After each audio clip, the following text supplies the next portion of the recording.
આપણો ભારત દેશ પ્રાચીન કાળથી ઋષિમુનિઓ, સંત મહાત્માઓ અને દિવ્ય મહાપુરુષોનો દેશ રહ્યો છે અને આજે પણ છે.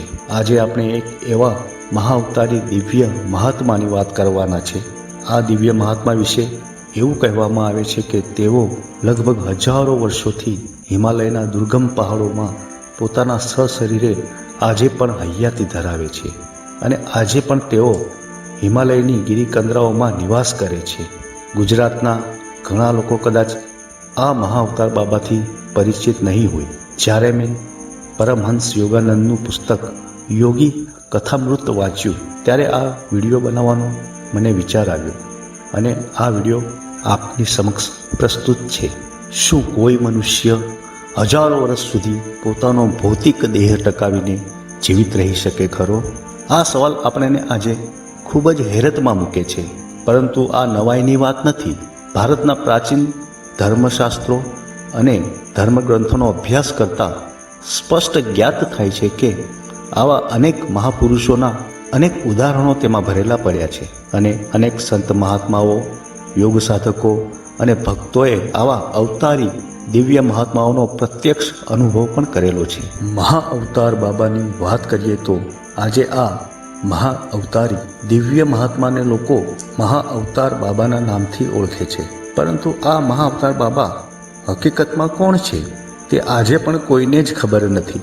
તેઓ હંમેશા હિમાલયની ગિરિકંદરાઓમાં પોતાના ઉચ્ચ સિદ્ધાવસ્થામાં પહોંચેલા શિષ્યો સાથે પરિભ્રમણ કર્યા કરતા હોય છે અને કોઈક ભાગ્યશાળીને અને સુપાત્રને તેઓ તેમનો અદ્ભુત અનુભવ કરાવે છે અને આમાં ઘણા વિદેશીઓએ પણ તેમનો સાક્ષાત્કાર અને અનુભવ કરેલો છે. પરમહંસ યોગાનંદજીએ તેમની આત્મકથા રૂપે લખેલા પુસ્તક ઓટોબાયોગ્રાફી ઓફ ધ યોગી કે જેનો યોગી કથામૃત તરીકે ગુજરાતીમાં અનુવાદ સાથે પુસ્તક પ્રકાશિત પણ થયેલ છે, જેમાં આ મહાઅવતાર બાબા વિશે વિશેષ માહિતી મળે છે. આ પુસ્તક અનુસાર પરમહંસ યોગાનંદજીના ગુરુ યુક્તેશ્વર ગિરિજી હતા અને યુક્તેશ્વર ગિરિજીના ગુરુ લાહિરી મહાશય હતા અને આ લાહિરી મહાશય મહાઅવતાર બાબાના શિષ્ય હતા.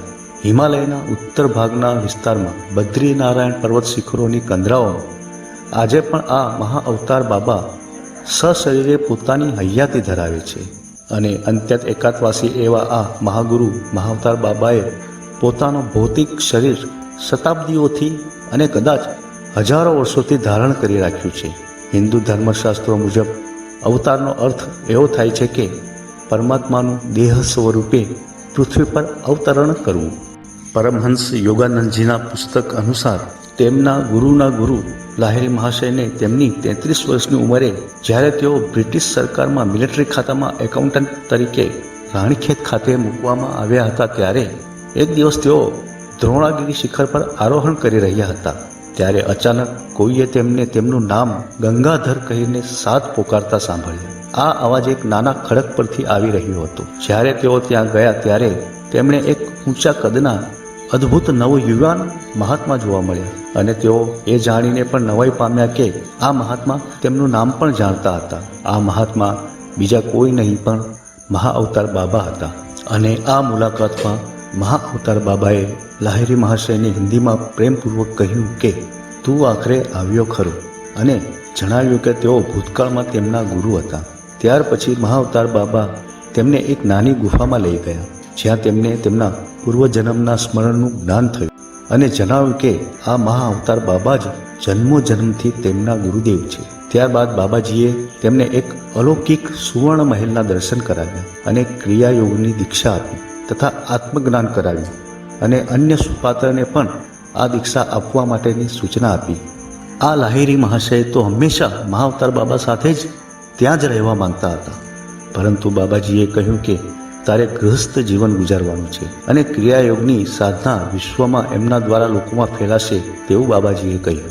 ત્યારબાદ લાહિરી મહાશયને મહાઅવતાર બાબાએ ઘણીવાર દર્શન આપ્યા, જેના વિશે પરમહંસ યોગાનંદજીએ તેમના પુસ્તક યોગી કથામૃત એટલે કે એક યોગીની આત્મકથામાં એનું સુંદર વર્ણન કરવામાં આવ્યું છે. આ યોગી કથામૃત પુસ્તક ગુજરાતીમાં ઉપલબ્ધ છે અને આ પુસ્તક એકવાર અવશ્ય વાંચવા જેવું છે. પરમહંસ યોગાનંદજી પોતાના આ પુસ્તકમાં પૃથ્વી પર મહાઅવતાર બાબાની ભૂમિકાનું વર્ણન કરે છે આ પુસ્તકમાં મહાઅવતાર બાબાની એક બહેન પણ હોવાનો ઉલ્લેખ કરવામાં આવ્યો છે, જેમને શિષ્યો માતાજીના નામથી બોલાવતા હતા. અને આ માતાજી પણ સદીઓથી પોતાના ભૌતિક દેહે આજે પણ હિમાલયમાં નિવાસ કરે છે અને તેમનું આધ્યાત્મિક પ્રાપ્તિનું સ્તર પણ તેમના ભાઈ મહાઅવતાર બાબા જેટલું જ છે.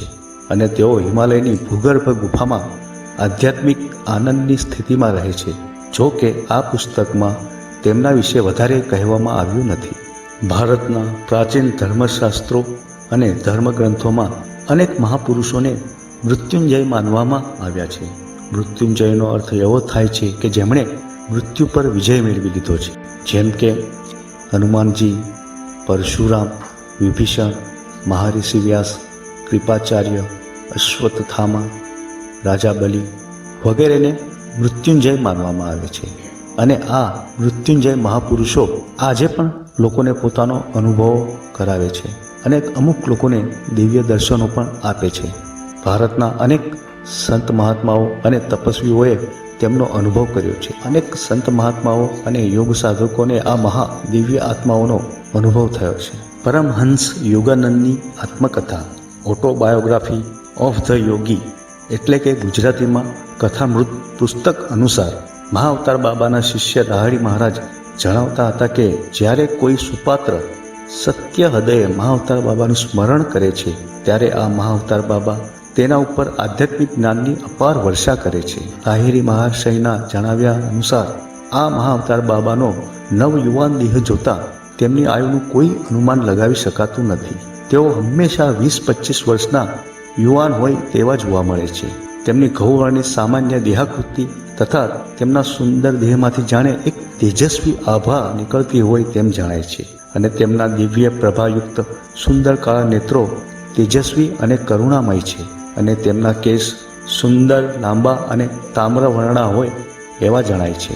મહાઅવતાર બાબા તરીકે ઓળખાતા આ મહાત્માના શિષ્યોના કહેવા અનુસાર આ અલૌકિક મહાઅવતાર બાબાનું હંમેશા એક જ ઉદ્દેશ્ય રહ્યું છે કે વિશ્વમાં મહાપુરુષોનું અવતરણ કરાવવું, એટલે કે તેમને જન્મ લેવા માટે તેમની સહાયતા કરવી અને તેમના જન્મવાના પ્રયોજન કાર્યમાં તેમની સહાયતા કરવી તથા પ્રાચીન ભારતીય સંન્યાશ્રમનું અને ગુરુકુળનું પુનઃ ઉત્થાન કરવું અને ક્રિયાયોગના માધ્યમથી સક્ષમ યોગી પુરુષોને તૈયાર કરવા એ જ તેમનો શુભ હેતુ રહ્યો છે. કથામૃત પુસ્તકમાં જણાવ્યા અનુસાર મહાઅવતાર બાબાએ આદ્ય જગતગુરુ શંકરાચાર્યને કાશી ખાતે ક્રિયાયોગની દીક્ષા આપી હતી. યાદ રહે કે આદ્ય જગતગુરુ શંકરાચાર્ય આજથી લગભગ 1500-1600 વર્ષ પૂર્વે થઈ ગયા. તેનાથી આ મહાઅવતાર બાબાની આયુ કેટલી હશે તેનો ખ્યાલ આવે છે. તથા મધ્યકાલીન યુગમાં મહાઅવતાર બાબાએ સંત કબીર સાહેબને પણ દીક્ષા આપી હતી અને તે જ સમયે મહાન સંત રવિદાસજીને પણ મહાઅવતાર બાબાએ જ દીક્ષિત કર્યા હોવાનું માનવામાં આવે છે. પરંતુ પ્રશ્ન ત્યારે એ થાય છે કે આ મહાઅવતાર બાબાનો ઉલ્લેખ કે તેમના વિશેની માહિતી ભારતીય ધર્મગ્રંથોમાં કે પછી ઇતિહાસમાં તેમના વિશે ક્યાંય કેમ જણાવાયું નથી? તેનું કારણ એ છે કે આ મહાઅવતાર બાબા કોઈ પણ સદીમાં ક્યારેય પણ સાર્વજનિક સ્વરૂપે પ્રગટ થયા નથી, પરંતુ તેઓ આત્મગોપનીય ભાવથી કાર્ય કરતા આવ્યા છે અને તેઓ અત્યંત એકાંત પ્રિય હોવાથી બહુ જ થોડા મહાપુરુષોના સંપર્કમાં આવ્યા છે. તેથી જ તેમના વિશે બહુ ઓછી માહિતી મળે છે. પરમહંસ યોગાનંદજીના પુસ્તક અનુસાર આ મહાઅવતાર બાબા હિમાલયના શિખરોમાં પોતાના સિદ્ધ કક્ષાએ પહોંચેલા શિષ્યો સાથે સતત પરિભ્રમણ કરતા રહે છે અને યોગ્ય ભક્તો અને સાધકોને અલ્પ પરિવર્તન સાથે દર્શન પણ આપે છે. ક્યારેક તેઓ દાઢીમૂછવાળા તો ક્યારેક તેઓ દાઢીમૂછ વગરના દેખાય છે. તેમના સંપર્કમાં આવનારા મહાપુરુષોના જણાવ્યા અનુસાર આ મહાઅવતાર બાબાને આહારની પણ જરૂર પડતી નથી. તેઓ કદાચિત જ ભોજન કરે છે અને ક્યારેક તેઓ સામાન્ય શિષ્ટાચાર રૂપે ફળ, ખીર અથવા તો દહીં ગ્રહણ કરે છે. આજ સુધી કેટલાય સુપાત્ર સાધુ સંતોએ, ભક્તોએ અને યોગ સાધકોએ તેમનો દિવ્ય સંપર્ક અને અનુભવ કર્યો છે. તેઓ આત્માની સર્વે અવસ્થાઓથી સારી રીતે પરિચિત છે અને આ વિશેનું અગાધ જ્ઞાન તેઓ ધરાવે છે અને આ વિશે એક સીમા રાખીને તેઓ દિવ્ય લીલાઓ પણ કરે છે. દક્ષિણ ભારતના મહાસુપરસ્ટાર એવા રજનીકાંત પણ આ મહાઅવતાર બાબાના પરમ ભક્તોમાંના એક છે. રજનીકાંત દ્વારા 2002માં લખાયેલ તામિલ ફિલ્મ બાબા તે આ મહાઅવતાર બાબાના નામ પર આધારિત હોવાનું મનાય છે. આજે પણ એવા કેટલાય સુપ્રસિદ્ધ વ્યક્તિઓ ભારતમાં અને વિદેશોમાં વસે છે કે જેઓ આ મહાઅવતાર બાબાના પરમ ભક્તો છે અને તેમના પર અપાર શ્રદ્ધા તેઓ ધરાવે છે.